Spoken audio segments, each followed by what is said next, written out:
pagi, selamat akhir pekan ini. Ketemu lagi nih dengan kita dari Yayasan Aurika.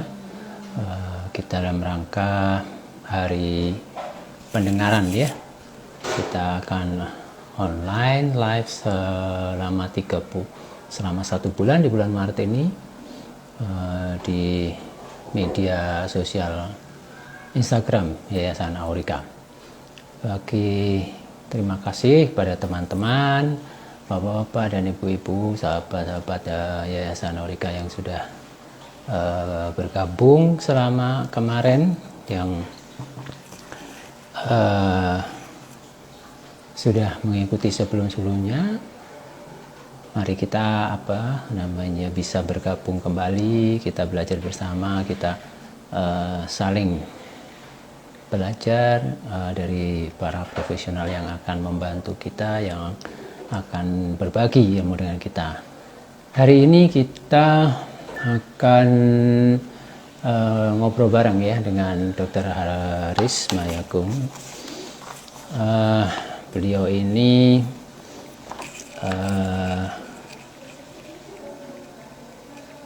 Ketua Divisi Neurologi di Rumah Sakit Dr. Sutomo di Surabaya ya. Sudah tidak diragukan lagi ya. Jadi sudah lama sekali Dr. Haris ini memang berkecimpung di dalam penanganan anak-anak gitu ya, membantu anak-anak yang mengalami gangguan pendengaran dan lain sebagainya. Tidak hanya itu saja sebetulnya. Semoga hari ini kita bisa belajar bersama, semoga hari ini kita bisa memperoleh ilmu tambahan-tambahan dan lain sebagainya yang mungkin sangat akan berguna sekali bagi kita, baik kita sebagai orang tua maupun sebagai profesional yang lain.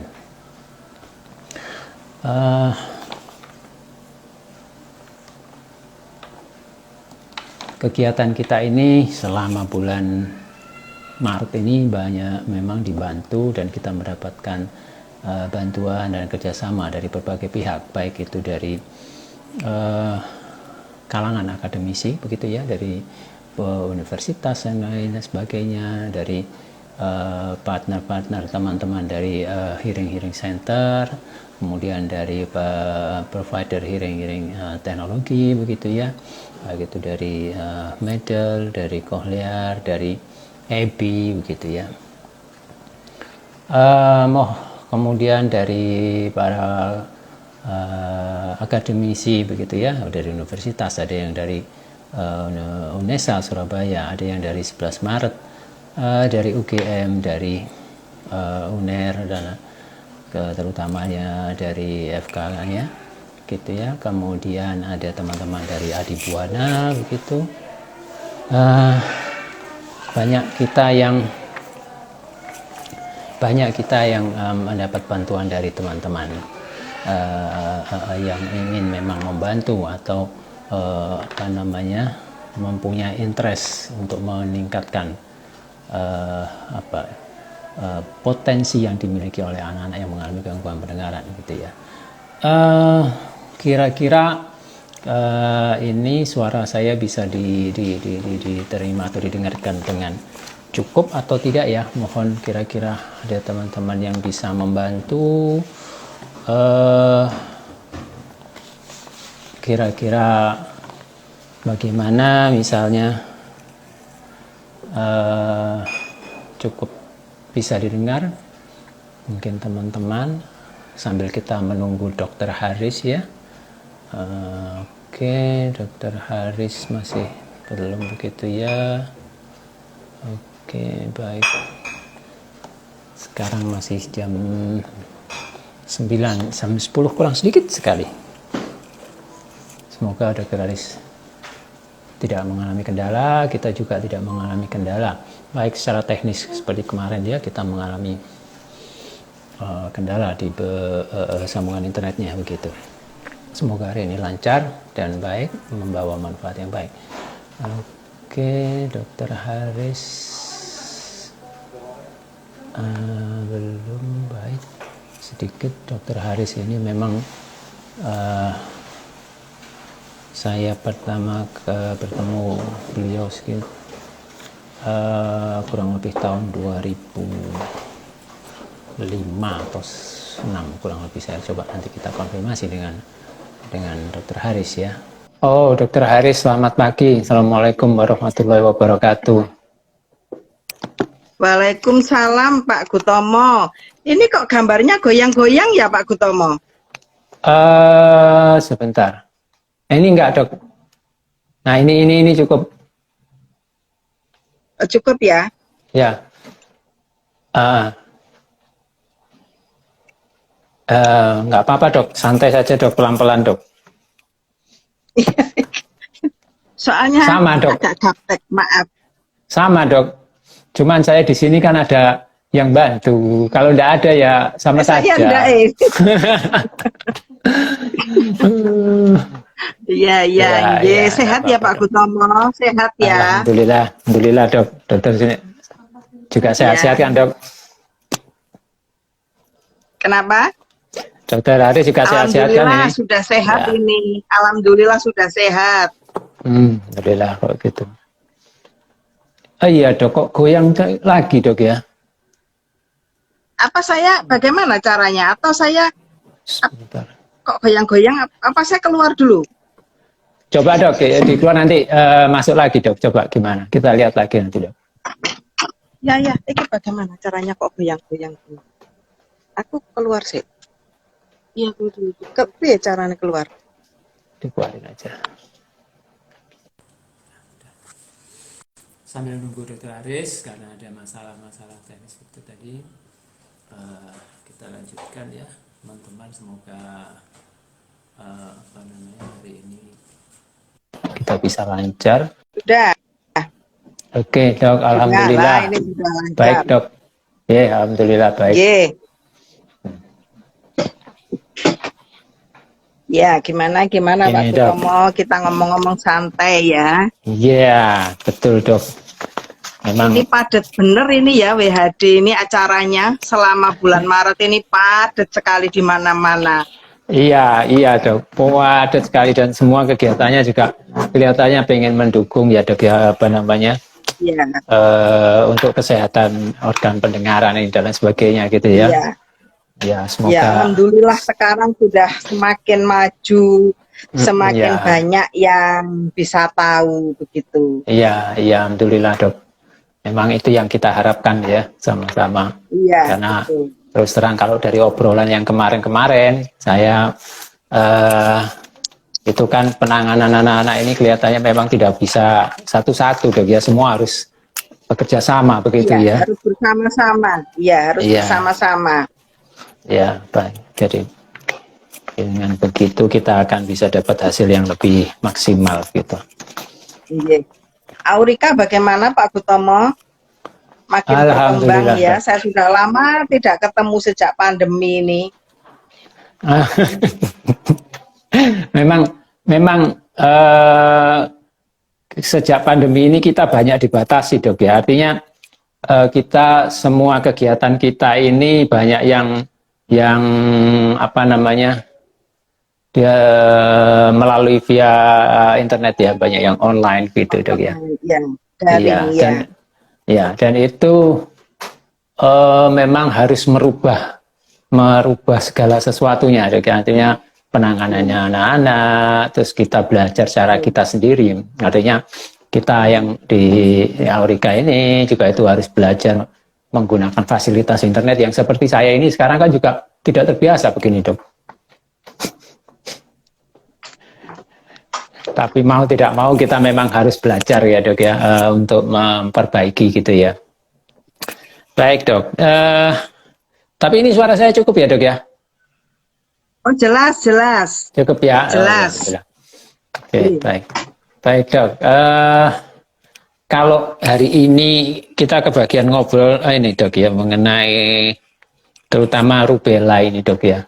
Yang kalau saya lihat memang kasusnya terutama di tempat kita di Aurika itu kok kelihatannya semakin banyak yang karena rubella, Dok. Saya nggak tahu apakah karena kesadaran masyarakatnya itu sudah mulai lebih bagus begitu ya, atau memang insidennya itu yang bertambah-tambah gitu. Gimana, Dok ya sekarang, Dok ya? Ya, jadi kalau dari laporan itu memang dari kegiatan surveillance itu ini dilaporkan sekitar dari rubella itu kan hampir sama dengan campak ya Pak Kutomo. Oleh karenanya kan ada vaksinnya MR. Itu sekitar 12 sampai 40% untuk konfirmasi laboratorium. Dan sedangkan dari situ yang 16 sampai 40% itu adalah rubella. Jadi memang bisa jadi angkanya meningkat, tetapi juga bisa jadi masyarakat ini makin sadar. Oleh karenanya, vaksinasi MR itu diharapkan bisa mengeradikasi baik campak maupun rubella.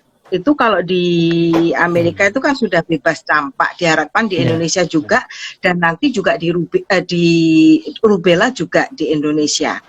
Gitu. Juga karena sekarang fasilitas kesehatan terutama untuk pendengaran itu kan makin bagus ya Pak Kutomo, di mana-mana itu lebih gampang sehingga untuk pemeriksaan itu lebih gampang dideteksi begitu.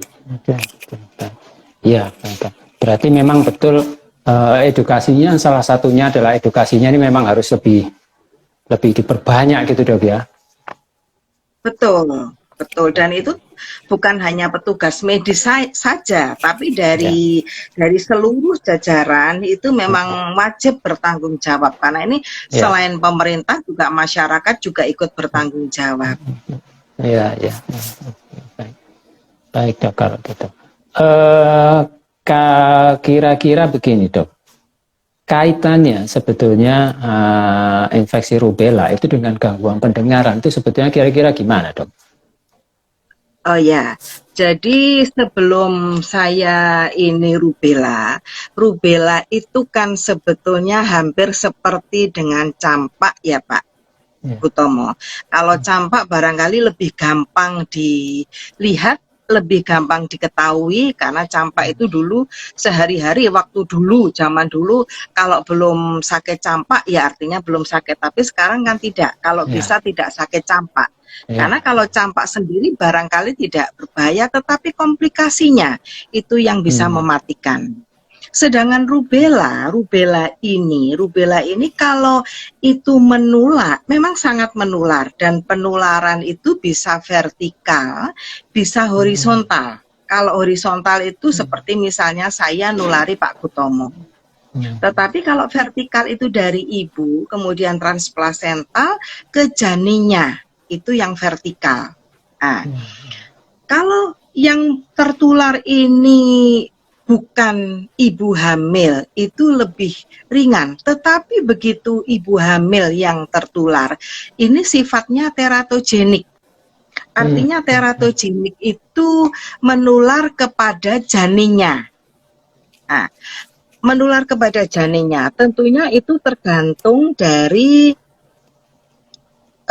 umur kehamilannya. Kalau umur kehamilan makin muda, tentunya itu akan makin gampang tertular dan komplikasinya juga akan lebih berbahaya. Kalau seorang ibu hamil itu tertular pada saat umur sebelum 12 minggu kehamilan, itu risiko terjadinya sekitar 80 sampai 90% terjadi sindroma rubella congenital. Sedangkan kalau umur kehamilannya itu 15 sampai 30 minggu, itu sekitar 10 sampai 20%. Sedangkan kalau lebih dari 36 minggu itu hanya 6%. Tentunya makin tua kehamilan, risikonya akan semakin kecil. Dan sindroma rubella congenital ini kan sebetulnya dia suatu kumpulan gejala yang terdiri dari katarak kongenital, kekeruan lensa, kemudian ada penyakit jantung bawaan, dan di bidang THT itu adalah gangguan pendengaran sensori neural. Biasanya gangguan pendengaran ini dia bersifat bilateral dan derajatnya berat sampai sangat berat. Jarang yang gangguan pendengarannya ringan, itu jarang. Begitu. Dan ini juga bisa menjadikan dia developmental delay, kemudian developmental kognitif itu juga bisa. Tetapi kita membatasi yang di bidang kami ya Pak Kutomo. Pendengaran. Saya dan Pak Kutomo ini kan berkecimpung di bidang perkupingan ya. Iya dok. Iya. Jadi artinya kan begini dok ya. Kalau tadi sempat disebutkan 12 minggu, 15 sampai 30, 36 ke atas itu risikonya lebih kecil. Itu artinya berarti dan penularannya itu bisa artinya itu diturunkan karena sedang dalam masa kehamilan, begitu vertikal begitu dok ya. Nah berarti itu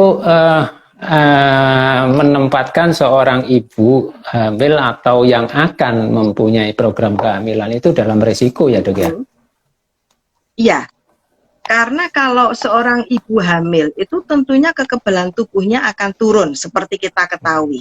Dia juga di dalam tubuhnya ada seorang janin, jadi kekebalannya turun. Memang dari literatur disebutkan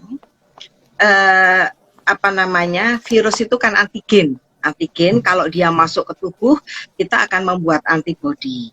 Nah, tentunya pada ibu-ibu hamil oleh karenanya pada premarital itu disarankan dia memeriksakan TORCH apakah dia sudah terkena atau belum. Memang itu wilayahnya dokter kandungan Pak Kutomo.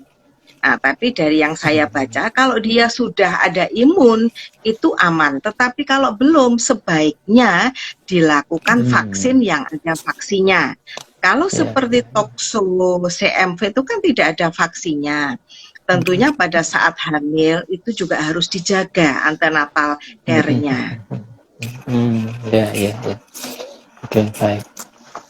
Nah, sekarang kalau ini misalnya sudah kalau kasusnya tidak terinfeksi berarti kan sebetulnya ya gangguan pendengaran yang kongenital rubelanya ini kan kita bisa kesampingkan dok ya, artinya seorang anak itu bisa saja mengalami gangguan pendengaran tapi bukan karena rubella gitu ya, cuman kan hari ini kita akan membahas yang rubelanya begitu ya. Nah kira-kira kalau anak-anak ini sudah terkena atau terinfeksi rubella itu sesuai dengan tadi usia kehamilan begitu ya kan, masing-masing tadi pasti derajatnya lain-lain gitu ya. Nah ini kira-kira apa sebetulnya yang harus dilakukan terutama untuk orang tua ya biasanya, karena kan bayi itu harusnya akan lebih banyak sekali menghabiskan waktu dengan orang tuanya. Itu kira-kira apa dok yang harus diupayakan atau apa yang harus dilakukan kira-kira dok ya? Kalau misalnya sudah terkena ibunya begitu. Ya, dari sisi terutama dari sisi pendengaran dok ya. Ya, jadi misalnya katakanlah saya juga ada beberapa pasien itu terdeteksi pada saat hamil. Kalau terdeteksi pada saat hamil, tentunya sarannya dan dari dokter kandungan juga menyarankan begitu lahir langsung dilakukan screening. Mengapa? Screening itu tidak hanya telinga saja, juga dari dokter mata, karena yang menemukan pertama kali sindroma rubella kongenital itu sebetulnya spesialis mata dulu dari Austria. Ya, karena ada katara kongenital. Jadi begitu lahir langsung dilakukan pemeriksaan screening, baik dari THT, kemudian dokter mata dan dokter jantung anak, karena itu bisa jadi terjadi ketiga-tiganya. Untuk THT segera lakukan screening. Seperti kita ketahui, screening pendengaran itu kan rumusnya 136.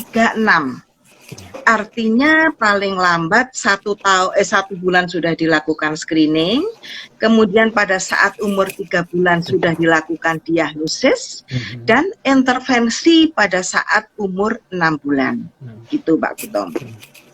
Oke, baik. Jadi berarti gini, ini kan kita menuntut, artinya secara tidak langsung itu menempatkan keluarga atau terutama bapak dan ibunya ini itu aware gitu dok ya, aware. Artinya kita Iya, harus. tidak bisa akhirnya oh enggak apa-apa kok sekarang sudah lahir sehat kelihatannya Bisa. begitu ya Dok.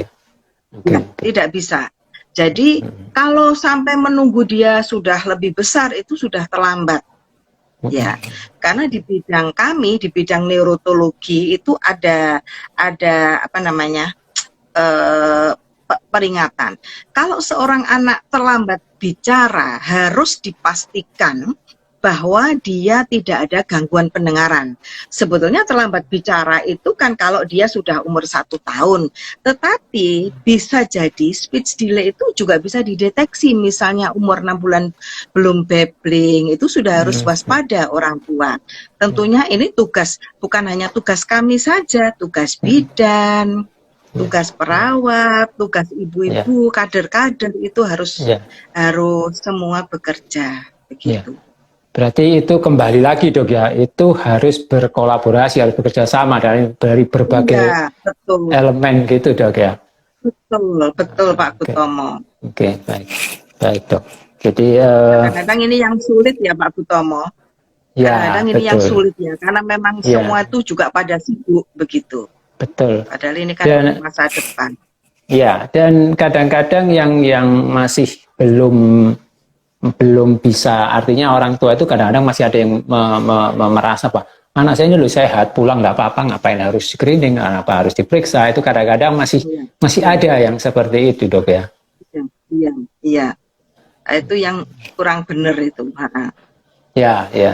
Jadi kalau melihat dari pemeriksaan mungkin gini kan, sebetulnya pemeriksaannya itu rumit nggak sih Dok?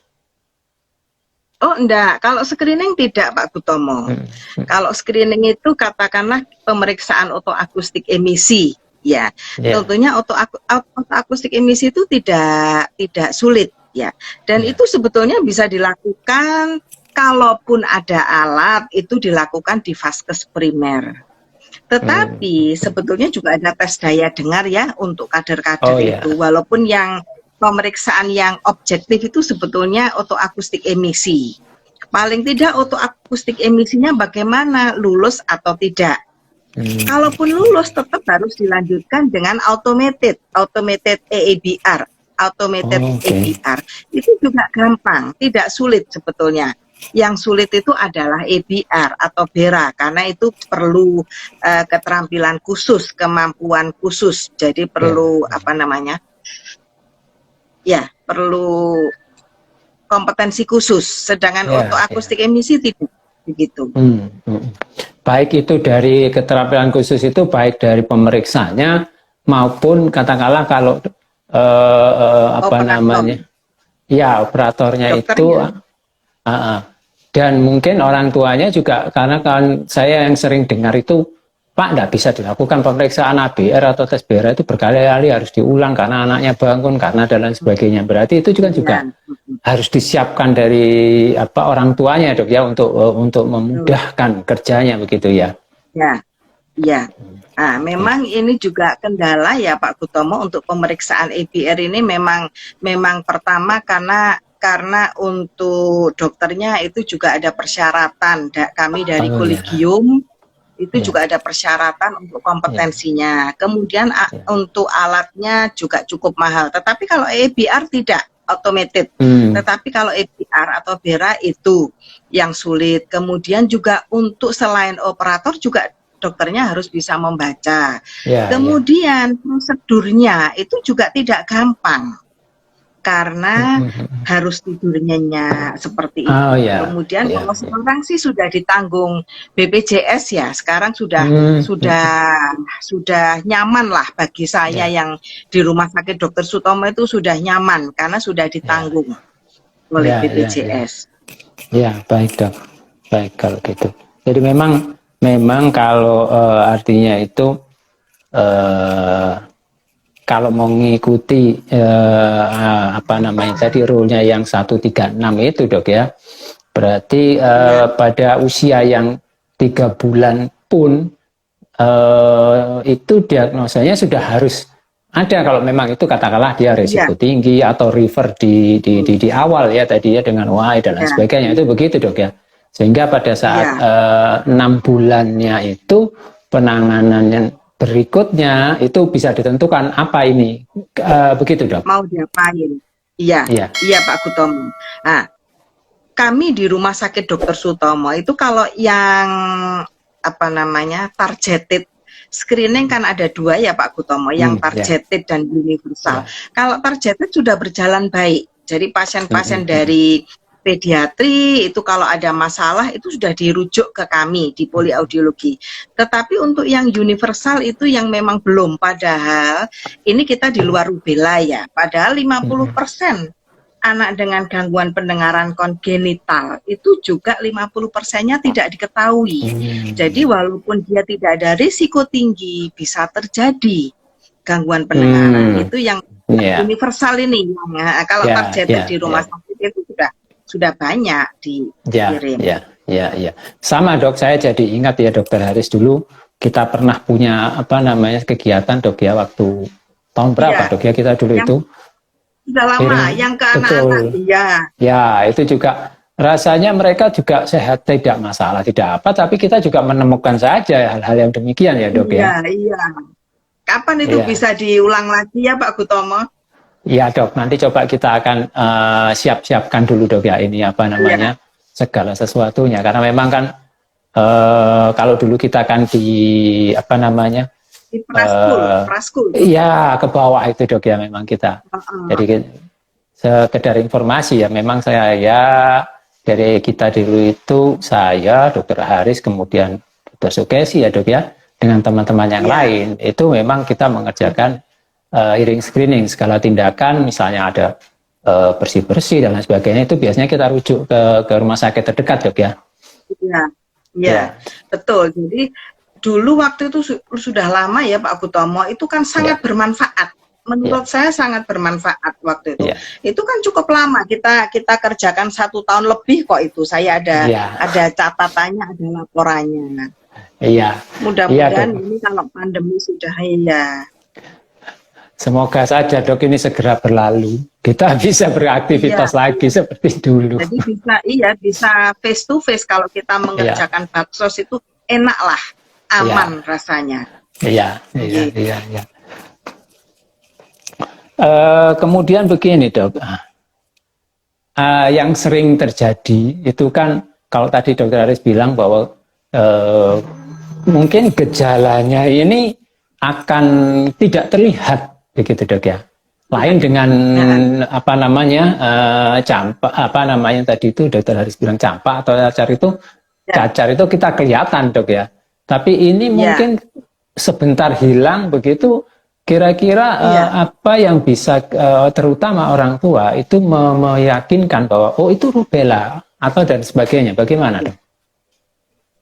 Kalau memang kita curiga ya, kalau sindroma rubella itu memang paling banyak pendengaran. Kalau misalnya sudah terkena katarak, ya biasanya terkena pendengaran. Tetapi untuk meyakinkan pasien bahwa ini betul rubella, tentunya dilakukan pemeriksaan laboratorium. Kita lakukan pemeriksaan IgM dan IgG rubella. Sebetulnya kan bukan hanya rubella saja, tapi semua. Nanti dari situ akan tampak ini masih akut atau sudah infeksi lama atau sudah.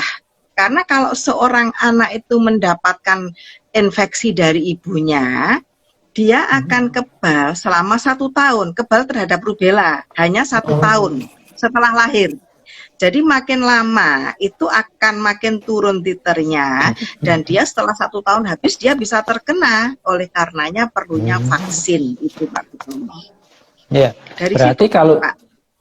Ya berarti gini, Dok, apa memungkinkan ya kalau misalnya itu artinya tidak ditangani, artinya ketika bayi lahir dia terinfeksi gitu ya rubella, berarti 1 tahun dia akan katakanlah gampangnya itu aman begitu, Dok, ya. Tapi tahun berikutnya ini berarti kan virus itu masih tetap ada dan itu mungkin bisa apa istilahnya kalau kita ngomong gampang itu dia muncul lagi begitu, Dok, ya. Akan tidur, ya makanya dilakukan vaksin. Tapi itu untuk rubellanya.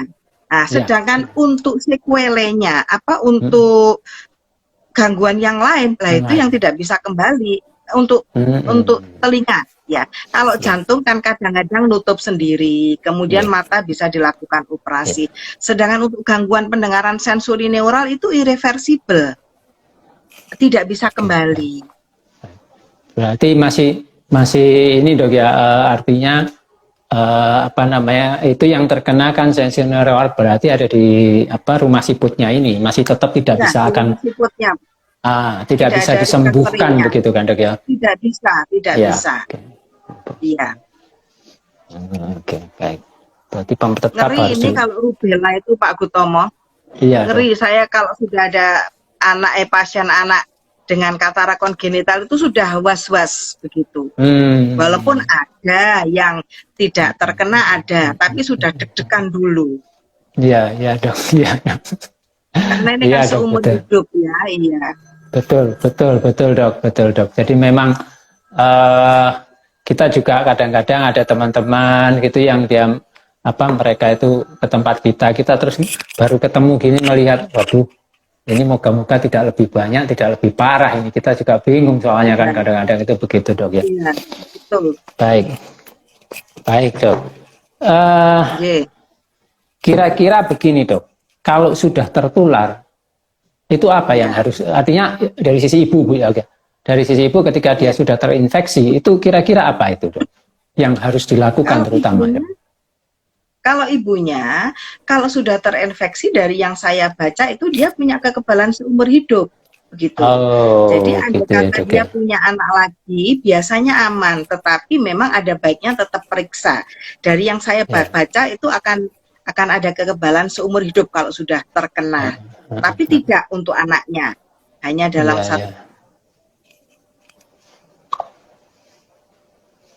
Oh maaf teman-teman, saya nggak tahu ini sambungan internetnya yang terganggu di mana. Coba kita tunggu di tempat saya apa ya. Coba kita lihat. Sebentar. Kelihatannya Dokter Haris terputus ya ini ya. Oh iya, Dokter Haris terputus. Maaf teman-teman. Oke, baik. Coba kita sambil tunggu apa namanya Dokter Haris ya bergabung lagi. Coba kita lihat.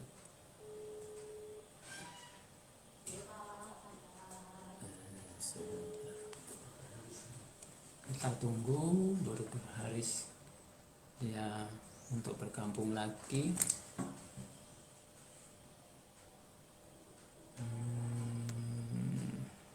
Sebentar.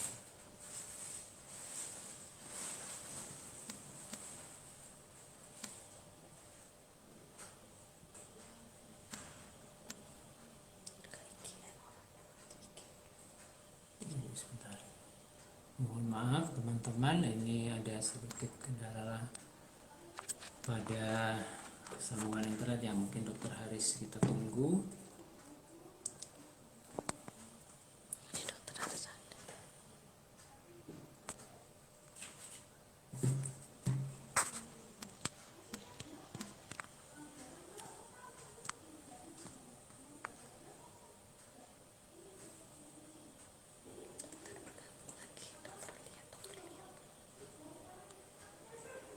Iya, Dokter Harisnya hilang.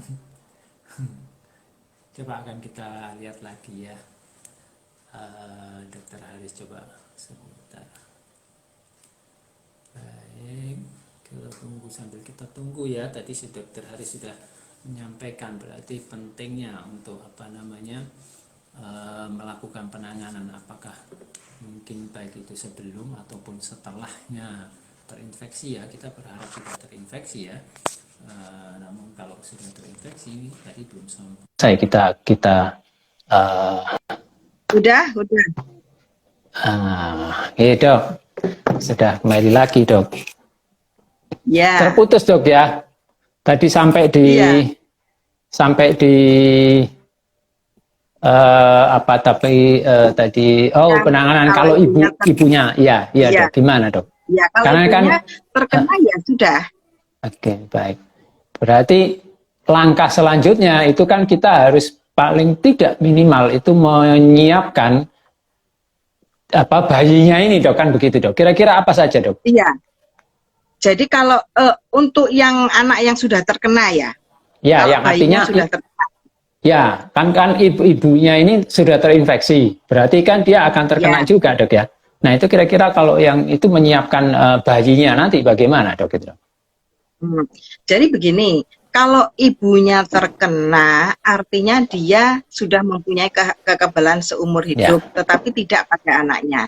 Kalau ya, pada saat lahir anaknya aman, artinya dia dari screening itu, dari pemeriksaan dia tidak ada masalah pendengaran, bisa jadi itu, karena tadi kan berapa persen, tetap dimonitor sampai usia 3 tahun seperti pola screening. Jadi nanti ya. dari screening pas-pas semua tetap diobservasi sampai 3 tahun. Kenapa? Karena bisa terjadi delayed onset.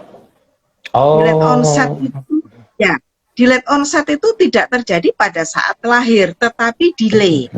Dari literatur ada yang mengatakan umur 5 tahun, tetapi di protokol dari Kemenkes yang screening ya tetap diobservasi sampai 3 tahun. Tidak apa-apa, nanti namanya screening itu kan screening lahir, screening mau sekolah, ya, screening mau bekerja itu kan juga screening, udah. screening pada saat mau bekerja itu juga screening.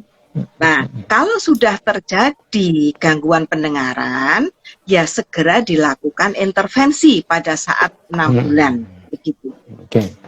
Nah, sekarang kalau memang itu masuk ke intervensinya, kira-kira intervensi apa dok yang apa bisa dilakukan? Karena kan selalu orang tua itu kadang-kadang belum lagi ada yang menunda, nantilah tunggu misalnya begitu, atau hal yang lain. Terutama kan gangguan pendengaran ini tidak kelihatan dok ya.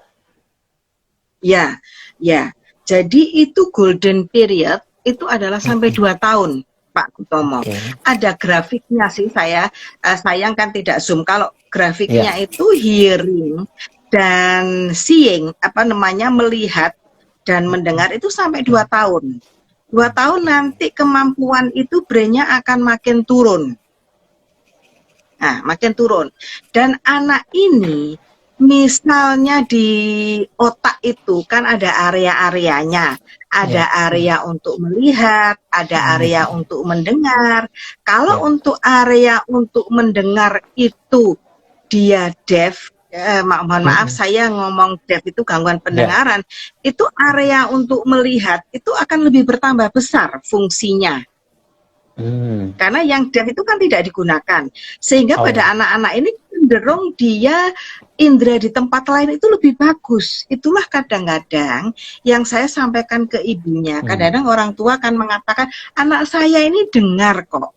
Yang dimaksud dengar bagaimana? Kalau saya lewat, saya tepuk-tepuk itu dengar. Itu belum mencerminkan bahwa anak ini mendengar. Karena dia indera di tempat yang lain dia lebih bagus. Nah, oleh karenanya pada anak-anak ini segera dilakukan intervensi. Karena gangguan pendengaran ini adalah sensori neural, biasanya sensori neural, tentu saja dilakukan pemasangan alat bantu dengar, begitu Pak Kutomo. Nanti kalau alat bantu dengar itu tidak membantu, baru dilanjutkan dengan implantasi koklea. Oh, iya, iya dok. Tapi tidak Berarti, cukup hanya itu. Yang penting kan terapi wicara atau AVT. Tidak cukup hanya itu dan terus. Iya. Ya, ya, ya. Berarti kalau dia sekitar antara mungkin kurang lebih 2 tahun itu adalah golden periodnya dok ya. Baik itu untuk yang apa namanya mendengar dan berbicaranya gitu dok ya. Kalau itu tidak didapat karena input suara yang itu tidak ada, begitu ya, berarti bisa diartikan bahwa fungsi di otak yang bagian mendengar itu mungkin akan dialihkan atau diambil alih oleh indera yang lain seperti dokter katakan tadi. Iya, iya. Sehingga itu ya. menyebabkan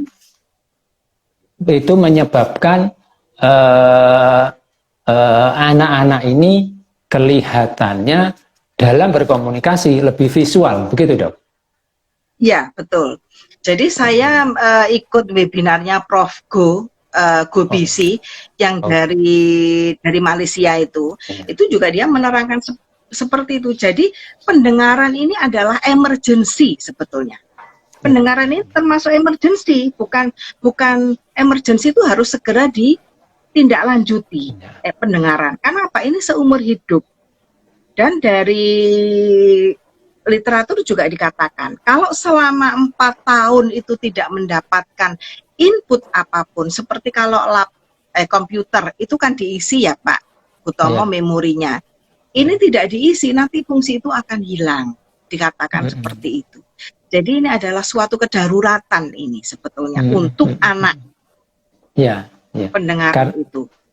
Karena mungkin juga karena ini Dok ya, karena input dari sekelilingnya, artinya masyarakat atau orang-orang atau keluarganya itu memasukkan semua input, baik itu norma, baik itu komunikasi ataupun apa, itu dia melalui pendengaran, sedangkan dia mengalami gangguan pendengaran, sehingga itu tidak akan terjadi proses pembelajaran di otak, di kognisinya, apa begitu Dok ya?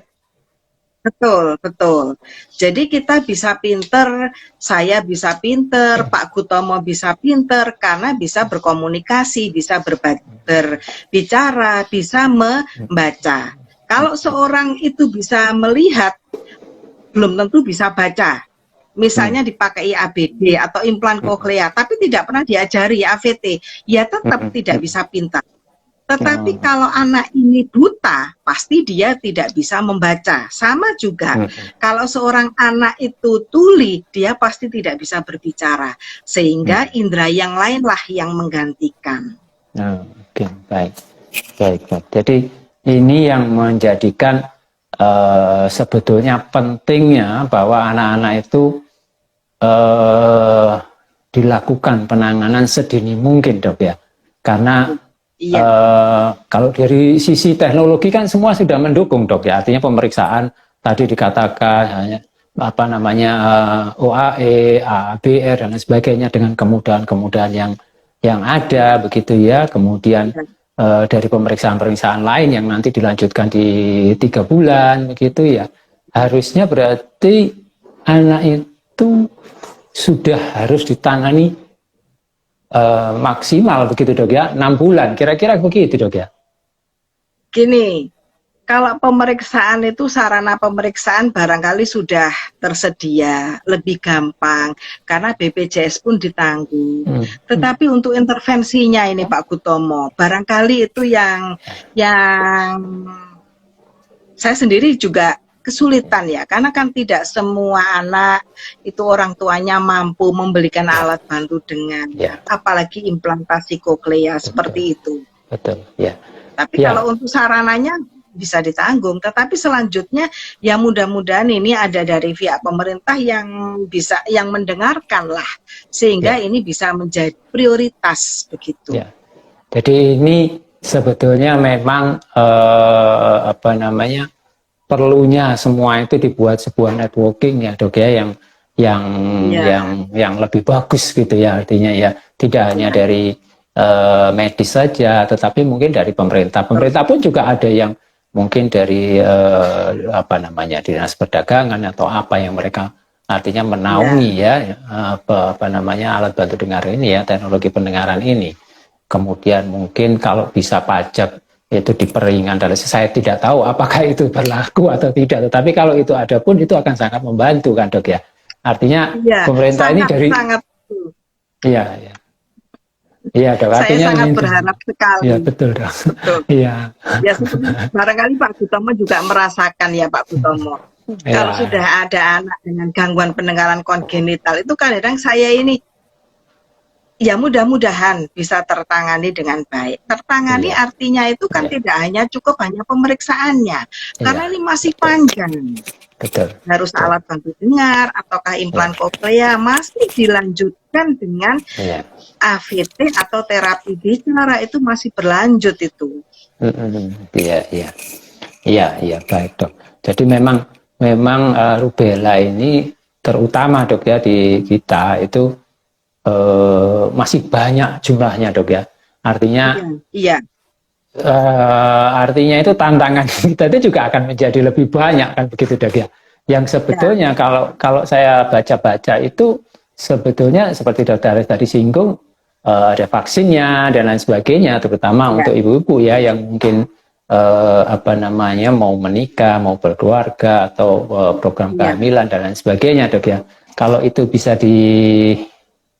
artinya disampaikan ya edukasinya mungkin oleh semua pihak, mungkin akan berkurang, Dok ya, itu ya dari sisi rubelanya, Dok ya. Karena gangguan pendengaran kan bisa saja dari macam-macam. Iya, paling tidak dari rubella itu sudah tereradikasi, kemudian campak sudah tereradikasi itu. Nah, pemerintah itu juga sudah berusaha semaksimal mungkin. Jadi itu kan mulai tahun 2017 kalau tidak salah sampai 2019 itu. Dan diharapkan sudah selesai semua begitu. Iya, Dok. Iya. Jadi kalau memang sebetulnya kita ini mau ngomong lebih banyak, Dok ya, tapi kira-kira memang waktu kita itu sangat terbatas sekali nih. Kira-kira gini, Dok. Setelah anak-anak ini tadi ya, Dok ya, artinya terdeteksi. Kemudian setelah terdeteksi apa namanya dilakukan penanganan dan lain sebagainya, baik itu katakanlah mereka mau pakai apapun juga begitu ya, mau teknologi pendengaran yang dia pakai dan lain sebagainya, itu begitu karena memang mereka sensory neural hearing loss. Nah, kira-kira kalau itu dilakukan lebih awal gitu, Dok ya, itu kira-kira kemungkinan keberhasilan anak-anak itu atau pengoptimalan potensi anak-anak itu seberapa besar, Dok, kira-kira ya? Oh, bagus Pak Gutomo. Jadi dari literatur dikatakan kalau diintervensi pada saat umur 6 bulan, nanti pada saat umur 3 tahun itu dia sudah seperti anak normal. Artinya anak normal itu kemampuannya, ya seperti kita tahu, baik alat bantu dengar maupun implan koklea, itu kan diharapkan gapnya itu narrow, gapnya itu artinya menyempit.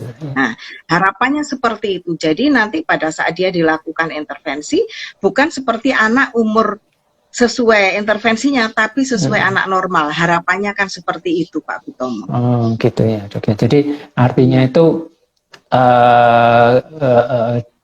pada orang tua itu harus memang paham selekas mungkin, sedini mungkin penanganan itu, Dok ya. Kemudian, kemudian setelah itu yang sering kita temui juga itu adalah para orang tua ini apa namanya kurang atau mereka belum memahami seberapa pentingnya penanganan pada anak-anak ini. Kenapa sih kok anak-anak itu harus diajari ini, harus diberi ini, gitu. Ketika mereka sudah pakai alat bantu dengarnya, berarti kan sebetulnya masih ada hal-hal yang mungkin belum kita kerjakan, Dok ya. Artinya kita menyampaikannya mungkin belum tepat atau apa begitu, sehingga orang tua itu masih memahami. Kalau sudah tadi Dokter Aris bilang sempat singgung, kalau sudah pakai alat bantu dengar ataupun teknologi mendengar itu berarti sebetulnya baru mulai kan gitu, Dok ya? Iya, baru mulai ya. Nah, sehingga kira-kira ini, Dok, kalau keberhasilannya anak-anak itu artinya lebih kecil, lebih bagus, harusnya apa namanya kita juga mempunyai networking yang cukup bagus ya, terutama untuk kalangan seperti tadi Dokter Haris bilang, penggerak apa namanya kesehatan dan lain sebagainya, sampai di tingkat-tingkat bawah gitu, Dok ya. Iya, harusnya seperti itu dan harapannya seperti itu.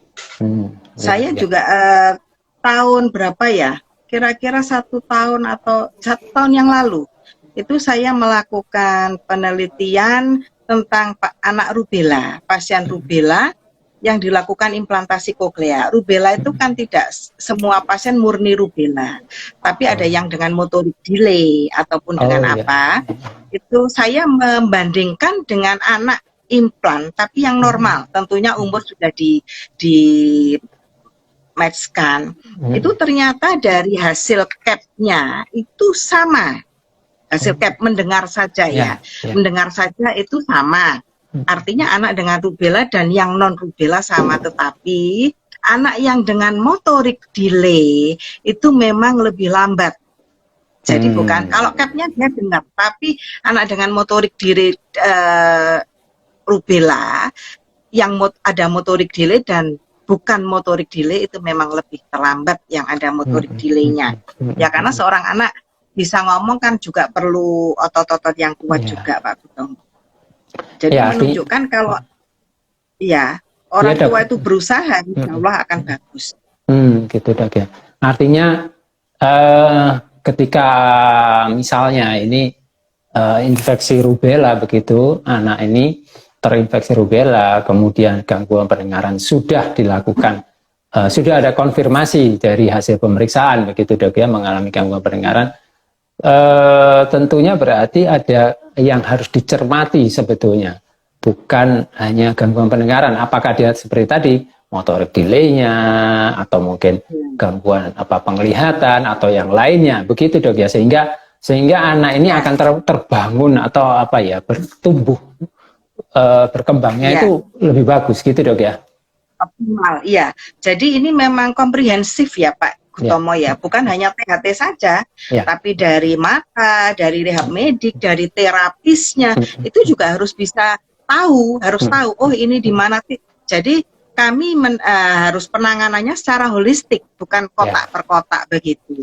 Iya, kebetulan juga tema kita bulan ini penanganan anak, melihat anak itu secara holistik gitu Dok ya. Berarti yang paling gampang Dok ya, mungkin ini kalau saya sebagai di luar medis begitu mengatakan, mungkin yang paling gampang kalau ada kasus atau seperti itu, mengarahkan orang tua itu mungkin ke bagian tumbuh kembang atau kemana Dok? Begini, jadi kalau tentunya kan dokter mata juga menangani, kemudian dokter THT juga menangani, tetapi secara umum biasanya leadernya itu tumbuh kembang, karena anak ini kan harus tumbuh dan berkembang, begitu. Nanti dari tumbuh kembang akan mengevaluasi, karena evaluasi itu tidak hanya bukan hanya pendengaran saja, tapi dia untuk bicara itu. Betul. Jadi mungkin ada baiknya orang tua itu melihat secara global Dok ya, artinya di dalam penanganan juga itu kita juga harus melibatkan ini tumbuh kembangnya bagaimana, bukan artinya kita fokus pendengaran saja, penglihatan saja, itu kan begitu Dok ya? Tidak. Jadi harus semua. Jadi saya ada beberapa pasien ya saya konsulkan ke rehab medik kalau untuk motorik delay. Karena kan itu bukan kompetensi saya, tapi mengkonsulkan. Jadi memang tidak di THT saja, tapi semua harus secara holistik tadi itu. Oh iya.